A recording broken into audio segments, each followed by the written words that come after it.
midst of an argument. It's kind of crazy that we even have to keep reporting on stuff like this, but this has become a common thing that we report on nowadays because of this. And hearing from law enforcement, they have said the same thing that we've been reporting as well, that something needs to change. This isn't just a law enforcement problem. This is a community problem. This is a family problem. Everyone needs to step up to make sure that students are shown the right way, they know right from wrong, and that incidents like this are prevented. Yeah, that was a big overarching thing that William Penn really wanted to talk about. Hey guys, welcome to this video. So bringing you some more tragic news here, unfortunately.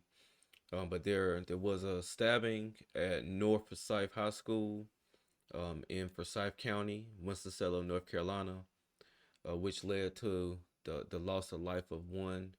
I caught wind of this breaking news,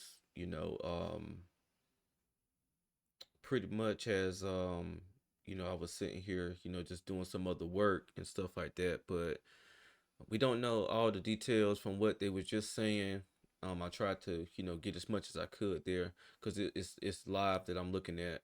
But what they were just saying was during a class change, there was a fight, and then the fight turned into a stabbing. So what I'm going to do is I'm going to go into this. I want to go back to some breaking news that we've been talking about since the top of the hour at noon. A large law enforcement presence at North Forsyth High School in Forsyth County. That's where Fox 8's Gretchen Stenger is right now. Gretchen, get us up to speed. What are you seeing out there? Yeah, Madison, I've been up here for quite a little bit. I've been here for about 20 minutes or so. And when I first got here, all we could hear were families, parents screaming at police as they were closing the gates. Now, we did have to move from that original location where we started, but we are now on the other side of the building. As you can see right there, they have closed off the gates for Forsyth High School. And we are not being told any information. Both the sheriff's office and the police department are. Okay, so this was one of the initial news reports that had came out, one of the clips that had came out on my Fox 8. But we do know that a student lost their life. So I just want to say my condolences to the family. Of course, my heart goes out to you, and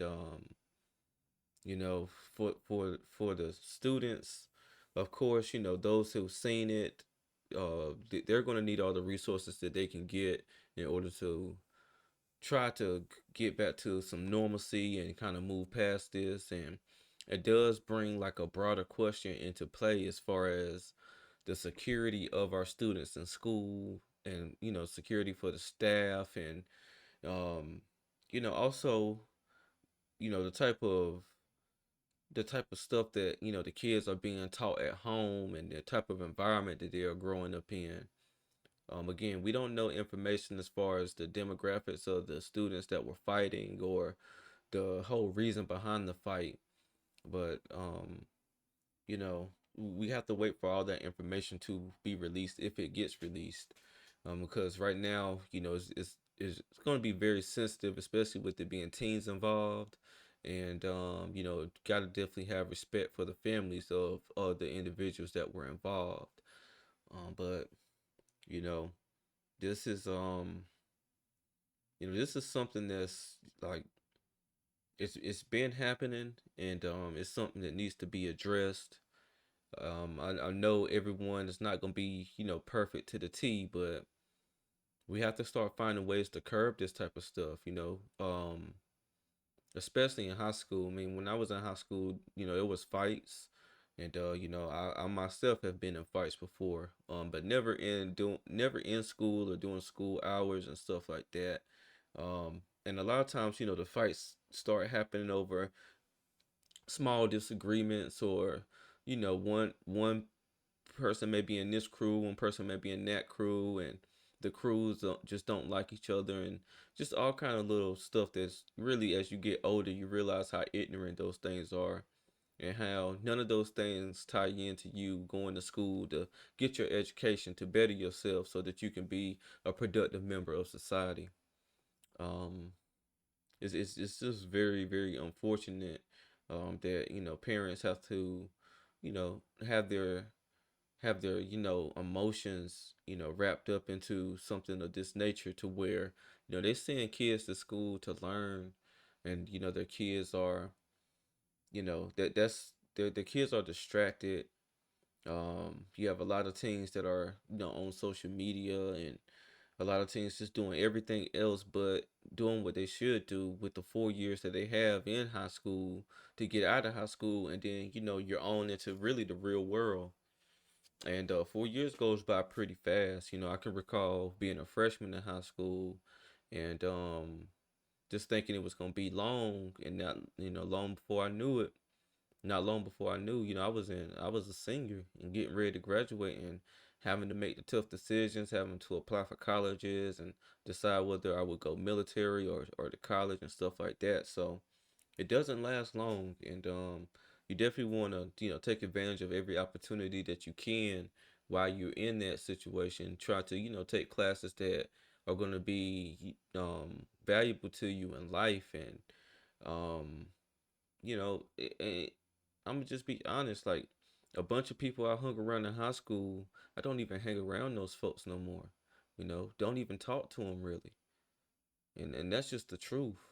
Sometimes you can have a little tight knit circle of people that you may carry on and have friends, but as you get older and y'all go y'all different ways and stuff like that, the communication just lessens and lessens, and you meet new people as you become adults. And if you go to college or you go military, you're gonna meet new people and stuff like that. So a lot of people place so much heavy emphasis on stuff that really, as you become an adult, man, that stuff really just doesn't matter. And it's kind of hard, I know, sometimes for parents to kind of get that message across to their teens, especially because a lot of times, as teens, you think you know it all and this and that and the third. But trust me, man, you're just now beginning to know yourself, maybe not know yourself, trying to figure out who you are, trying to figure out what you really want to do in life. And trust me, you do not have all the answers. You do not know what the real world holds for you once you graduate high school and have to go out here and either work, go to school, or enlist yourself into one of the military branches. You have no clue what's in store for you. So the best thing you can do is kind of listen to those who have already walked that path. And even though it may be hard to listen to lectures or people trying to tell you stuff, trust me, people only sit there and take their time to tell you something because they care for you and they have a love for you and they want to see you be successful and do good in life. And that's just the God's honest truth. Nobody's going to sit there and waste their time to tell someone something that can help them if they didn't really care, about them and their well being, and how they're going to be able to function once they get out into society. So, we have to wait and get a lot more information. I did have another clip, but they pretty much was just on the scene and saying pretty much the same stuff over and over, because they was only going to report what they could verify. And they did have a press conference where the sheriff confirmed that one person lost their life, and it happened after a fight. And there's no threat to the community. All the kids were bused to a secret location to where the parents could reunite with their kids. But we just have to pray for the North Forsyth community, and pray for the families of those involved, especially those who lost a loved one today. But until I get more information, I'm just, I just wanted to kind of bring this quick video and just drop this quick video. I have other videos that are planned to, come out today and stuff like that. And I'm working on, videos that are going to be coming out here soon. But kind of just wanted to go ahead and touch on this and just go ahead and put this out. So, that anybody who was wondering what was going on with this whole story, I was able to give a reaction here quickly about it. And again, another tragic story, and it's just very, very unfortunate that our young teens, it's already crazy that's going on in the world, but our kids can't even really go to school without this being, something, and I have a nephew that's in high school age, so it's just like, I feel for all the students and the parents and, staff, everyone that's involved. And, when we get more information, we're definitely going to come back and do another video here. But once again, if you like my content, make sure you like, comment, and subscribe. Again, I appreciate everyone who has subscribed to my channel. And, I'm going to keep the content coming. We're going to keep evolving. And, um, I have a whole lot planned and a whole lot in store for my channel. But I do appreciate you guys who have subscribed, and hopefully I'm either giving something good as far as opinion wise, or I'm bringing some type of value to you guys. That's just my whole goal here. Again, this is Justin Paul. Peace.